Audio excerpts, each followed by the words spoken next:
बाड़े भातार हमार ठंडे बाबा आ खाड़ा ना होले मारकंडे बाबा इहे कुली गाना आ दूगो अंडे बाबा इहो न रहल हो राखेला संगे दुगो अंडे हमार भातार बड़े ठंडा आ खाड़ा ना होले मारकंडे औरतिया कि बाड़े भातार हमार ठंडा लेकिन गोड़ से खाड़ा नहीं क्या होखत मारकंडे बाबा मतलब उनकर नाम खाड़ा ना मर्दा के नाम औरतिया कि हमार भातार ठंडा बड़े मारकंडे ओकर नाम बा तब बाद में बाबा के मिलाती है कि खाड़ा ना होले मारकंडे बाबा। अच्छा कहती बाड़े भातार हमार ठंडा बाबा आ खाड़ा ना होले। अलग अलग मीडिया अलग अलग चैनल्स के माध्यम से लोग भोजपुरी में अश्लीलता के विरोध करता। सब कोई चाहता कि भोजपुरी से अश्लीलता दूर हो, लेकिन अश्लील गाना गा देता रसन, लिखे वाला लिख देता, गावे वाला गा देता। ओकरा बाद से जब पूछल जाता तो कहता रसन कि दुअर्थी गाना बा। एकर मतलब है ना हो, एकर मतलब है रौरा है मत समझी, जबकि वो गाना के अर्थ उहे बा। लेकिन दुअर्थी के नाम पर भोजपुरी इंडस्ट्री में नंगा नाच होता, नंगा नाच खुलेआम खोल के नाच होता, तनको सा पहन के ना खुला नंगा नाच होता भोजपुरी में। गाना के नाम पर, डायलॉग के नाम पर डायलॉगो नंगा हो गइल बा, जेंगा गाना नंगा बा। हमरा दाहिने बगल बैठल खड़ा बाड़न शाहिद सुपर, और शाहिद सुपर आज वैसन एगो गाना गई हन। रउआ सब कहम कि अश्लील गाना बा तो अश्लील बा, लेकिन शाहिद रउआ सबके समझाई हैं कि दुअर्थी बा और कैसे दुअर्थी बा, कैसे इ नंगा नाच करतरन सन भोजपुरी इंडस्ट्री में। इ लिखे वाला भी और गावे वाला भी और सुने वाला तो दोषी बा, महा दोषी बा सुने वाला। शाहिद इ दुअर्थी गाना बा जौन तू गइबा, मतलब कि अगर कहल जाओ तो ये अश्लीलो बाटे, अश्लील बाटे, लेकिन दुअर्थी बा। जेंगा है नंगा नाच करतरन सन कि तनिया सा तेल लाला भीतर ले रेल दा। अगर एकनी से पूछल जाई ना ये सब सलग बा, लेकिन एकनी से अगर पूछल जाओ तो कहीं से एकर मतलब वो थोड़ी हो, एकर मतलब है दोसरे मतलब समझिए सन। तो थोड़ा सा दर्शक के बतावल जरूरत बा कि कैसे दुअर्थी के नाम पर खुलेआम नंगा नाच भोजपुरी इंडस्ट्री में होता और केहू रोके टोके वाला नहीं, ना सरकार ना जनता ना जनार्दन केहू नहीं के। ऐसे खुलेआम नंगा नाच होता, खुला नंगा नाच होता भैया। तो चली आज शाहिद सुपर एगो नंगा गाना सुनाई है, नंगा, लेकिन उतना नंगा नहीं खे ही, लेकिन ये बताइए कि नंगा नहीं खे, इ कपड़ा पहन ले बा, इ कपड़ा पहनावे के काम करी हन, जेंगा वो पहना के कपड़ा केंगा अपन रोजगार बिजनेस करते रहन। चलो हमनियों के चले के चाही। नमस्कार प्रणाम, हम सिंगर शाहिद सुपर और आज हमनी के एगो गाना लिखले बन सन, बहुत अच्छा गाना बा, शाहिद सुपर एंटरटेनमेंट पर रिलीज भी बा। वो गाना सुनाल चाहते नहीं। सुनिए बाबा कदी कवनो उपाय, काम ना करे कौनो सुई दवाई। सुनिए बाबा कदी कवनो उपाय, काम ना करे कौनो सुई दवाई। उ तो संडे के कहेला मंडे बाबा, बावे भातार मोर ठंडे बाबा, बाकी खाड़ा ना होले मारकंडे बाबा। सुनी लोग, सुने ध्यान से सुने लोग, खाड़ा ना होले मारकंडे बाबा सुनम लोग। दुअर्थी बा एकर अर्थ समझाई है कि एकर मतलब का भइल, अभी सुन ली पूरा। बावे भातार मोर ठंडे बाबा, बाकी खाड़ा ना होले मारकंडे बाबा। एकर अंतरा बा अंतरा सुनी। चली है ने बाबा बतावतानी बाते जी, का करेला सैया पहिला ही राते जी।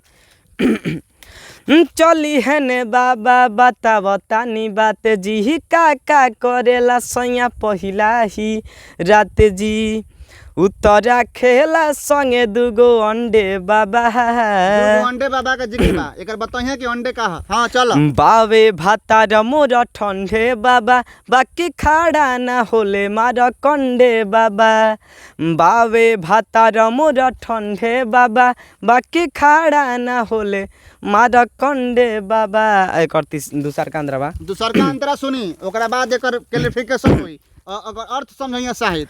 अनुपकेला बाबा मानी ना बात जी, जानता नी जड़ी हामी लेला खास जी।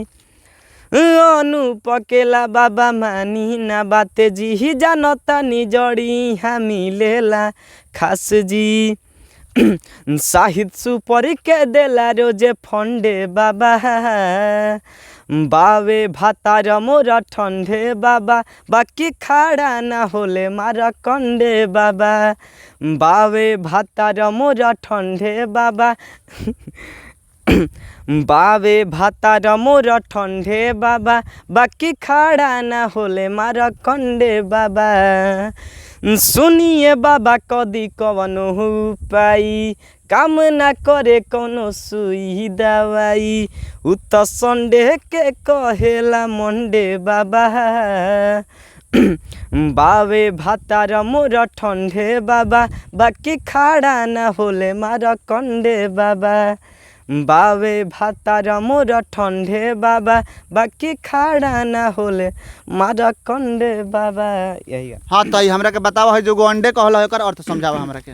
मतलब तो अगर सुनल जाओ तो बुझाता कि अश्लीलता बा। अश्लीलता मतलब नहीं के जैसे साथ में रखता दूगो अंडे खाए खातिर अंडा मतलब खाए खातिर रहता बा मतलब खाड़ा थी ठंडा बा लेकिन मतलब गोड़ से खाड़ा नहीं के बोल देखी देखी देखी समझौलन देखी ये चीज बा ये खेल चलता भोजपुरी इंडस्ट्री में अश्लीलता के नाम पर नंगा नाच होता।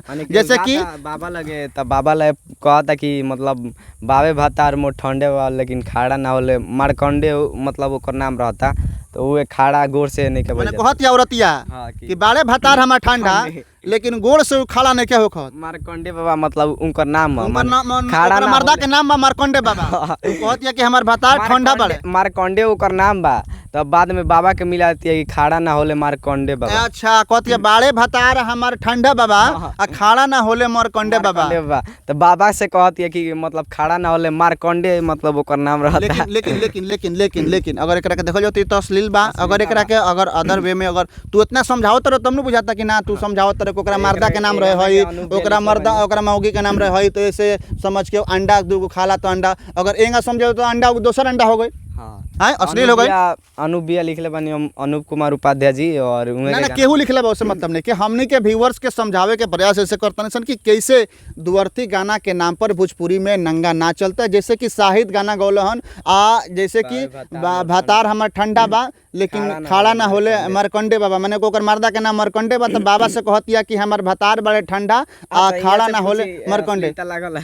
अश्लीलता वाला लेकिन ना लागल। हां जी जरूर अश्लीलता बा में बहुत अश्लीलता अश्लील रहल नहीं गाना में। हां जी अश्लीलता बा में लेकिन यहाँ से पूछल गलती यहाँ के तुरंत काट देन इनको अश्लील नहीं है। इहे का केहू काट देता केहू बात काट दीजिए गावत तो थोड़े कोई अश्लील गाना बा। बिल्कुल बिल्कुल ये हमने के समझावे का प्रयास करते हैं कि गावे वाला कबो ना कही कि अश्लील बा और सुनने वाला भी 90% दर्शक ना कही कि अश्लील बा। इहो बात बा ये सब वायरल होता इहे सब गाना वायरल होता। बाड़े भातार हमार ठंडे बाबा आ खाड़ा ना होले मारकंडे बाबा इहे कुली गाना आ दूगो अंडे बाबा इहो न रहल हो राखेला संगे दूगो अंडे बाबा मतलब साथे खाए ने खातिर अंडा रख रहा है तो खाए खातिर न कहता रह तू अब ओकर वेरिफिकेशन तू ओकर पूरा डिटेल्स बताओ तब न पता चलता। हां यहाँ के अनूप भैया लिखले बानी गाना के।